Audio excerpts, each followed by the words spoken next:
Welcome to the Sam and Joe VA Show, where we teach women just like you how to start and scale a thriving virtual assistant business. We're your hosts, Sam and Joe, and get ready to have the control, flexibility, and freedom you've always dreamed of.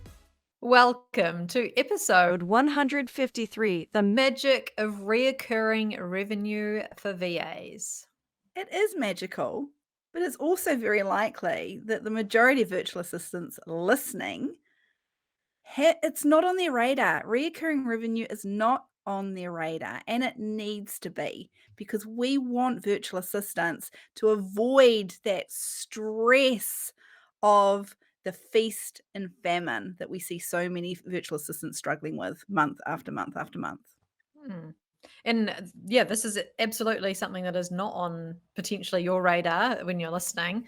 So we want to help you figure out whether you do have any, what that percentage is, and to help you move that percentage up in your business. Because like Sam says, we want you to have a predictable, long-term, sustainable virtual assistant business that you love. And if you don't have that predictability in your business, it's going to be very stressful. Yeah, I mean, how many virtual assistants can put their hand on their heart and say, I know exactly how many hours I'm working this month, next month, and the following month. I know exactly the revenue that's coming in. I'm feeling really confident that's sustainable and it's going to be long term. Like, how many can actually say that? Potentially not many. So we want to change that with this very episode. So let's talk first about those who have services that can be in service plans or ongoing monthly packages. And then we're going to talk about those VAs who do project work, who it doesn't carry on month after month, because we've got some tips for you too. Yep. All right. Yeah. Let's start off with, got to get rid of those hourly rates, right? The casual hourly rates. Yeah, I'm here whenever you need me. Just let me know. I'm going to drop everything for you. You don't have to tell And me. You could use me 2 hours a month. You could use me 20 hours a month. That's cool. do you agree that those who are saying you don't have to go into any contract, doesn't have to have any minimum, is that because they feel like doing that gives them a better chance of attracting a client? Oh, for sure. People pleasing. People pleasing. Bending over backwards to please your client is so short-sighted, especially with things like this, because you are going to lose track of how this is going to affect your business long term. Well, in actual fact, are you going to have a business long term if this is what your business model is? Mm-hmm. So imagine this: you are doing any number of hours for any number of clients on any given month. You're going to have no idea if you can bring on another client. Mm-mm. You're going to have no idea what you're going to earn this month or next month. Mm-mm. You're going to have no idea how many hours you need to be doing. You're not going to be able to plan any holidays Holidays? What are because holidays? like that is a very stressful business model. We don't want anyone listening to have that kind of business model. We want you to focus on having service plans or ongoing monthly packages and drop those casual ad hoc hourly rates. So service plans, meaning that they need to sign up to a minimum number of hours. There's still an hourly rate associated with it, but they are paying monthly. They are locked in for that minimum number of hours. They can get more if you have the availability and they want it. They are locked in for a minimum. Doesn't that certainty feel good? Mm-hmm. It was amazing. Just listening to you say, explain that. Like, who wouldn't want it? Yeah. The other option is to have monthly ongoing packages. So you're providing a service every single month. It's not based on an hourly rate or hours. It's based on the value that that package provides. And there's a list of this is what's included, this is what's excluded. And that's delivered month after month. Boom. Doesn't that feel even more amazing? Oh, does it what, Joe? Does it what? That's the ideal. That is the premium. Ah. All right. So when you have those service plans or monthly ongoing packages, you are going to have some reoccurring revenue in your business. And we would love for you to work out, if that is your business model, the service plans or packages, what percentage of your monthly revenue is service plans or packages, locked in, recurring monthly revenue. So in my business, it's about 70% Mm. locked in, invoiced on the first, service plan clients. We know that 70% of our income is going to come from recurring revenue. That actually makes the business really valuable as well, because who doesn't want to buy a business that has Mm. recurring revenue? It makes it super valuable. Not that we want you to sell your businesses, but just thinking about how you make a highly valuable business is reoccurring revenue. That's where it's at. Amazing. 70%. Yeah. And So we that's did a and that's poll and on sorry. we did a poll on Instagram, and let's share the results on here because this is very interesting. So we have 65% of virtual assistants who have more than 50% recurring revenue. That's amazing. And if I scroll down, I can see that they are mostly in our Scale It Mastermind, just changed the name. So, congratulations to those who have that amazing recurring revenue. 15% had none, 10% less than 20, and 10% between 20 and 50. 15% had 0 reoccurring revenue. Zero recurring revenue. Yeah. Yeah. And Sam, well, let's talk about your business because that was you in your business as doing projects and websites. Mhm. You had zero recurring revenue, right? I had 0 reoccurring revenue, correct. However, I did have a pipeline. I had a pipeline of clients that were booked in months in advance with deposit paid and expectations super clear as to the timelines to prevent scope creep. Exactly. Boom. Exactly. This is like, listen up if you are doing projects and you don't have any recurring revenue. That's not all bad.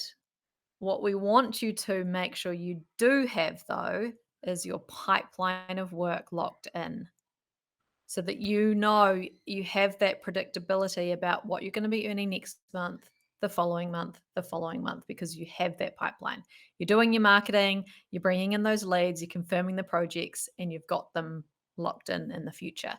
Yeah. That gives you that sense of security, long term sustainability, knowing, and that predictability, which is Mm, awesome. So mm. that's what we want if you are doing projects. Yeah. I mean, some projects you could go a step further and you could have a little bit of reoccurring revenue. It's probably not going to be a lot. Like if we were to use websites as an example, you could then put your website project clients onto a regular ongoing monthly service plan in terms of Mm, loading up their weekly blogs and things like that. yeah, However, it's probably this much. And if you're yeah. watching us on YouTube, you can see that my fingers are very close together. Yeah. So if you are a project based virtual assistant, we want you to think about what could you do to get some reoccurring revenue coming in? Because there's a few options. So, like Sam says, the maintenance package. What is it that you Mhm, could do as a fixed fee package ongoing once a client's project is finished? Because mhm. let's face it, any kind of project that you do, there's going to be other ongoing work that's required or that client is going to need that you could then upsell to them and have a bit of recurring revenue coming in. We were upsold recently by our awesome, awesome copywriter, and she was so slick with that upsell. Yeah. Like, she did it so well. Like, it didn't feel as though she was peddling something that we didn't need. Like, she knew us that well. Like, Yeah. she was in our head, and it was like, well, that would make absolute sense. That was the next step in order for us to continue working together. Why wouldn't Yeah. we? Absolutely. Because copywriting a landing page, there's actually way more to it than just the copywriting on a landing page. And she knows that. And yeah. Yeah. Absolutely. There was other things that we needed. All right, let's talk about another option that some virtual assistants haven't thought about. That's a really great way, an easy way to get some reoccurring revenue coming in if you are a project based VA. Are we talking about commissions, Joe Jensen? We are, yes. Ooh. As a project based VA, you're probably using a few tools for your clients on behalf of your clients, and the website tools are a really great example. So, Kajabi and Rocket Spark, Mhm. tools that you might use in your business if you're offering those kind of services. And they both have a partner program where you can earn a commission on every new account or site that you create for a client. If you're offering that type of service, course creation or websites, this is key. Sign up for their partner program, work out how you can get that commission. So you guys at Strictly Savvy, you are Rocket Spark partners, Mhm. and this has obviously been a very worthwhile thing for you to do. Like, how does that show up in terms of actual dollar signs? Yeah, like it takes absolutely no extra effort. And so since we started as a partner, we have earned $8,133. And at the Ooh. moment, like the tier goes up and the more sites that you have, the more you earn. So at the moment, we're earning around 2K a year.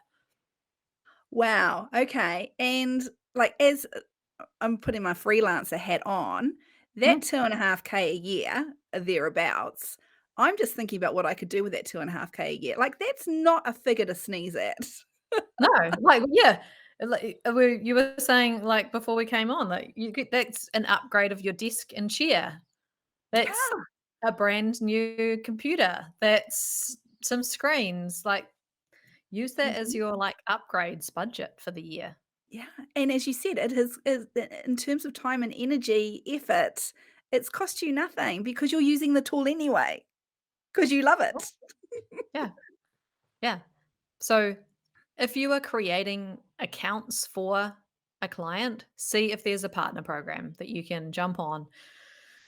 Like we say, it's no extra effort. It's just a bit of setup in the beginning, and then you're away with some commissions. So, a great way to get some recurring revenue coming into your project based business. Oh, recurring revenue. Do you reckon it's on everyone's radar now? I hope so. Like the title of this podcast episode says, the magic of recurring revenue. Long term, sustainable, predictable. Like, imagine if we go back to the service plans and monthly packages, imagine knowing how much capacity you have because you've got those locked in plans. Mhm. You know when a new lead comes to you that, yes, I do have capacity for this, or no, I don't. You're going to need to be on a wait list, or no, I don't. Now's the time I need to hire a contractor if that's what Mhm. you want to do. And everything becomes so much more predictable. And imagine going to your contractor and being like, I have X number of hours per month, every month ongoing. Much more attractive to a subcontractor. Doable. Like, all it's gonna take is a few tweaks here and there to what you do. Yeah. Yep. And then you can have that recurring revenue coming into your business. So let's wrap it up there. We hope this has given you some things to think about inside your brain to figure out how you can get that recurring revenue come in, because it is possible for every single virtual assistant, no matter what service or business model you have. When you're starting out in business, there are lots of things that you don't know. You don't know. And this episode might be one of those things that you have never even thought about. And we want to make sure that if you are a new or aspiring virtual assistant, that you have the very best advice so you can start your business off in the right way that's going to give you that long-term sustainable business that you love. Mm. Now, if you're thinking, yes, I need to tap into the brains of Sam and Joe to figure this out right from the start, then we have the doors to launch in 30 days closing tomorrow. They will be closed until August this year, and they will only open twice a year. So now is your chance to jump in and join us so you can get your business launched and land your first client. Thanks for listening to this episode of the Sam and Joe VA Show. If you'd like to find out more, head to the VA Foundry website to check out the Members Club and the amazing resources, training, and coaching. You can find us at thevafoundry.com.